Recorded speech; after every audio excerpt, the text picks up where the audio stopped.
Sa gitna ng malakas na lindol sa probinsya ng Cebu, gabi ng September 30, isang lalaki ang natabunan ng gubuhong bahay sa barangay Lapas, Bugo City.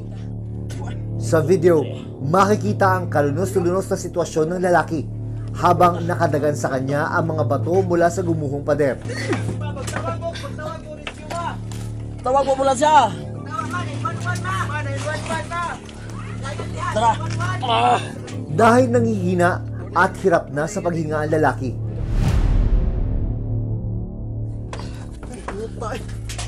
pinagtulungan ng kanyang mga kaanak na alisin ang mga nakadaga na bato sa kanyang katawan.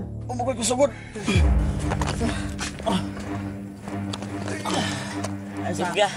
1, 2, 3, go! Ay, kayo luta.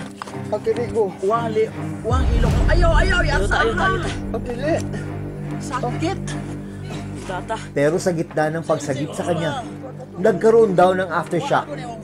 Dito na siya nadaganan ng mas malaki pang pader.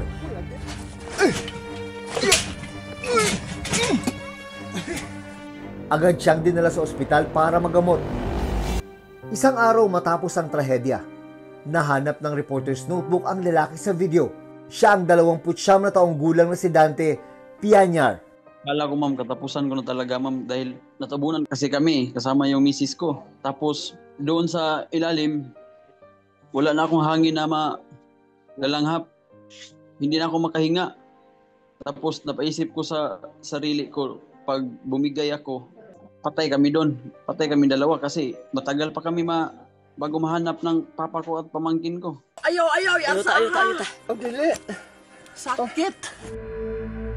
Kwento ni Dante, matutulog na sana sila ng kanyang asawa mula sa maghapong pagtatrabaho bilang opisyal ng kanilang barangay. Maaga kasi ako natutulog kasi yung duty ko hating gabi. Tapos yung asawa ko nag-online teaching, katapos niya lang. Pero pasado alas 10 ng gabi, nang bigla na lang daw nilang naramdaman ang malakas na pagyanig. Naramdaman ko may mga nahuhulog na mga bato-bato at saka yung mga buhangin. Dahil 3 buwang buntis ang kanyang asawa na si Leonie Grace, siya raw ang unang pinotektahan ni Dante. Itong braso ko, kinabir ko po sa ulo ng asawa ko dahil buntis po siya. Ayan, yung bumigay yung yung pader namin, dito bumagsak sa braso ko.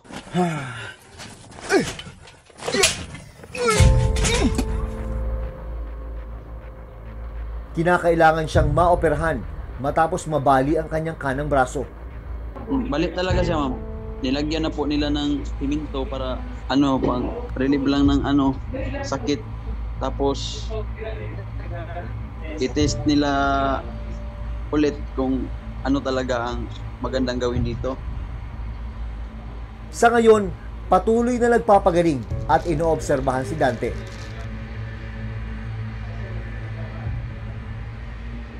Sa LJ, kumusta? Nakaligtas man mula sa panganib, pinoproblema naman ngayon ni Dante ang gastusin sa ospital. Panawagan ko lang po ma'am kung sino yung gustong tumulong, kailangan namin ng tulong kasi pag nasa ospital tayo, kailangan natin pinansyal. Pangamba rin niya ngayon ang bahay ng mauuyan, lalo pat 6 na buwan na lang manganganak na ang kanyang asawa.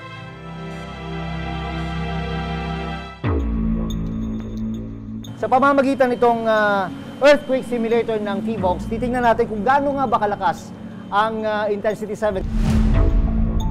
Mawawala ka sa balancer rin pala. Imagine mo to kung niyuyugin ng ganito yung mga bahay, di ba?